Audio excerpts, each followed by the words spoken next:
watu huru, sio watu wa CCM. Tunataka wasimamizi wa uchaguzi kuanzia juu mpaka chini wasiwe wa CCM. Hatupendi kupendelewa sisi. Hatutaki wapendelewe CCM. Hatukubali tena. Naelewana? Sasa watu wanafikiri haiwezekani kufanya uchaguzi usiosimamiwa na watu wa serikali. Zambia kukoje? Malawi ikoje?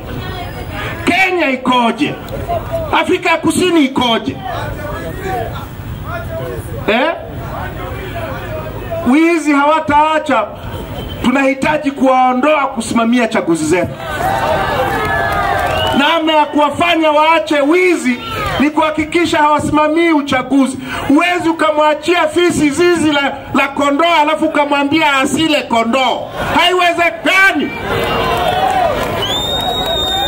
Kinachotakiwa ni kumtenganisha fisi na zizi la kondoo.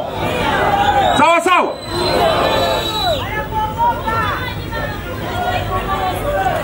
Kwa hilo ni jambo la kwanza.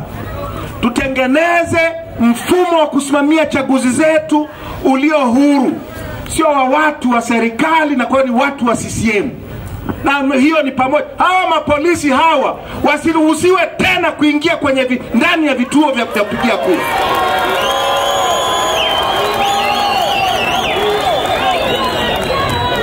Kwa sababu wakiingia ndani wanaingia na vibegi vya kura feki. Tunaelewana? Hilo jambo la kwanza nimesema. Jambo la pili tunalolitaka libadilike. Utaratibu mzima wa kuandikisha wapiga kura iko hivi, ndugu zangu. Daftari la kudumu la wapiga kura lina mamilioni ya wapiga kura feki. Wengi ni majina tu. Wengine ni watoto wachanga, wengine watoto wa shule msingi, wengine wamekufa. Mamilioni ya wapiga kura feki. Sasa haya mamilioni mnakuja kuyaona wakati wa uchaguzi. Kila polisi ana kibegi mgongoni. Kila mwalimu anayesimamia na kibegi mgongoni. Kila usalama wa taifa anayekuja na kibegi mgongoni. Yamejaa kura feki. Mnanielewa? Mwaka 2020 tunaweza kuthibitisha kwa taarifa za tume ya uchaguzi yenyewe kwamba waliingiza kura feki kwenye uchaguzi wa wabunge, kura 2,100,000. Kura feki 2,100,000. Kati ya hizo zaidi ya 2,000,000 waligawiwa wabunge wa CCM. Unashindaje katika mazingira hayo?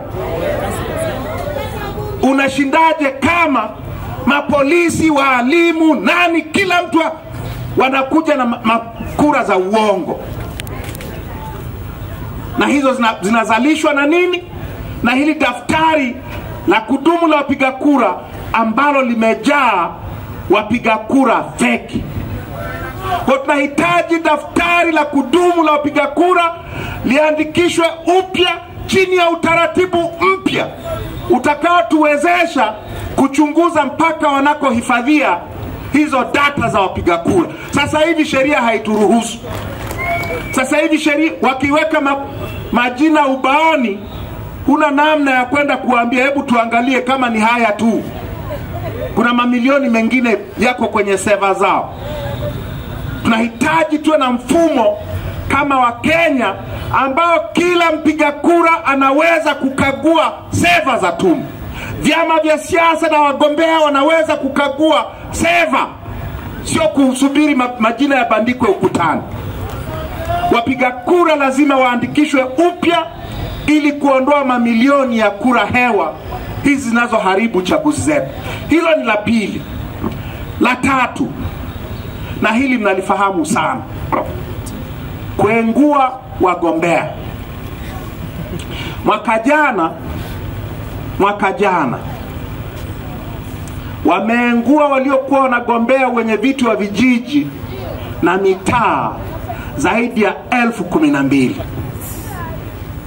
wameengua waliokuwa wanagombea ujumbe wa serikali za vijiji na mitaa kwa malaki. Wameengua uchaguzi mkuu uliopita, wameengua wagombea ubunge kwa mamia. Wameengua wagombea udiwani kwa maelfu. Bunge letu leo lina idadi kubwa ya wabunge ambao wako bungeni kwa sababu tu wapinzani wao walienguliwa. Waziri Mkuu Majaliwa, Spika Ndugai, wengi 28, asilimia 12 ya wabunge wote wa majimbo hawajachaguliwa kwa sababu wapinzani wao walienguliwa na tume ya uchaguzi. Kwenye udiwani kuna zaidi ya madiwani 870 wa kata ambao ni madiwani kwa sababu wapinzani wao walienguliwa na tume kwenye kata zao. Kwenye vijiji na mitaa ni kwa malaki. Tunataka mfumo ambao wagombea hawataenguliwa tena. Kama umekosea kuandika jina, hilo ni kosa lisiloweza kurekebishwa. Kama umekosea muhuri, si huwa wanatuambia tumekosea muhuri, umekosea jina, sijui nini, haya ni makosa yasiyorekebishika. Tuwe na utaratibu ambao kama kweli mgombea amekosea kuandika maelezo yake, apewe fursa ya kurekebisha hayo makosa. Sio sasa hivi utaratibu ni wa kutegeana. Wanatutegea badala ya mfumo wa uchaguzi kuwezesha uchaguzi. Mfumo wa uchaguzi unaepusha uchaguzi kwa kuengua wagombea. Hatutaki tena utaratibu unaoruhusu wagombea wa upinzani, na ni wa upinzani tu ndio wanaoenguliwa. Haijawahi kutokea, na kwa utaratibu huu haitatokea mgombea wa CCM akaenguliwa. Ni wapinzani tu. Hatutaki tena. Jambo la nne tunalotaka libadilike. Tunafanyiwa rafu sana wakati wa kampeni.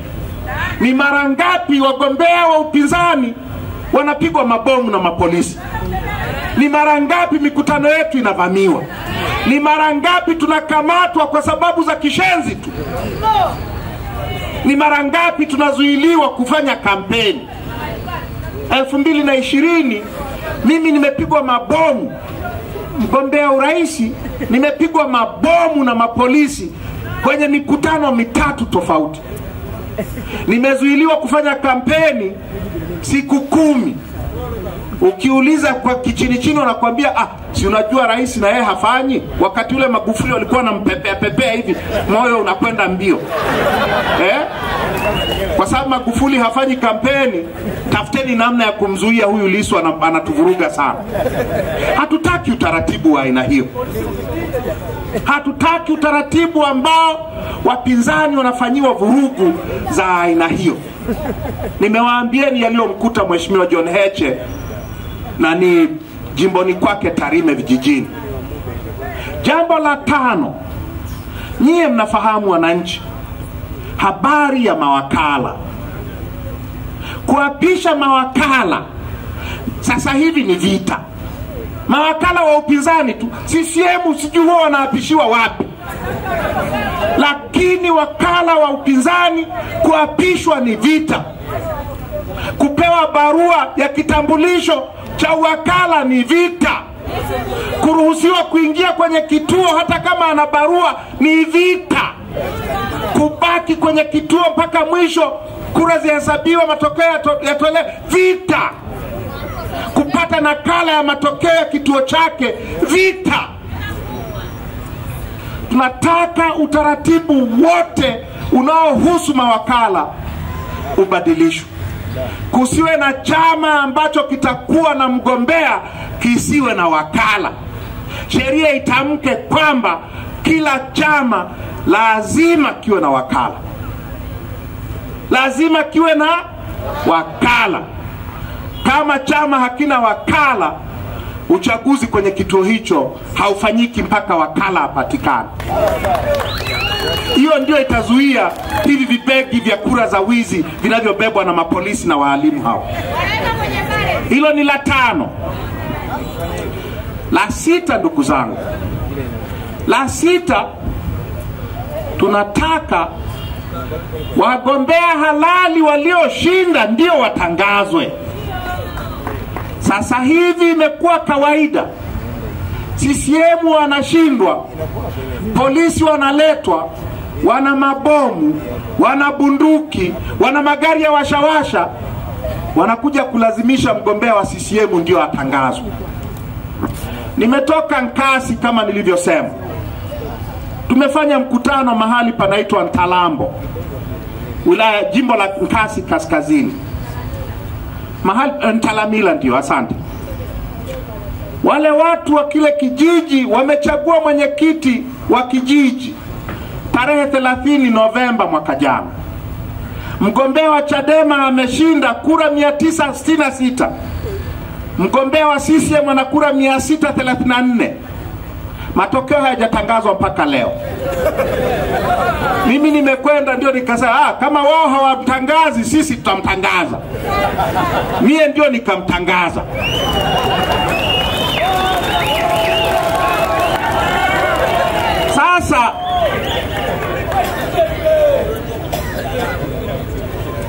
Sasa hebu fikiria. Mnakataa kutangaza mwenyekiti wa wa kijiji mmoja. Nyie mtatangaza rais nyie? Nyie mtatangaza rais aliyeshinda asiyekuwa wa CCM nyie? Imekuwa kawaida sasa kutangaza wagombea wa CCM walioshindwa kuwa ndio washindi. Iwe ni marufuku. Sheria iseme mgombea aliyeshinda peke yake ndiye atakayetangazwa. Hatutaki tena hizi tabia hizi. Na jambo la mwisho ndugu zangu tunataka mauaji ya watu wetu wakati wa uchaguzi yakome. Sasa hivi kwenye chaguzi za Tanzania imekuwa sasa ni kawaida kutoa watoto wetu makafara ili CCM waendelee kutawala.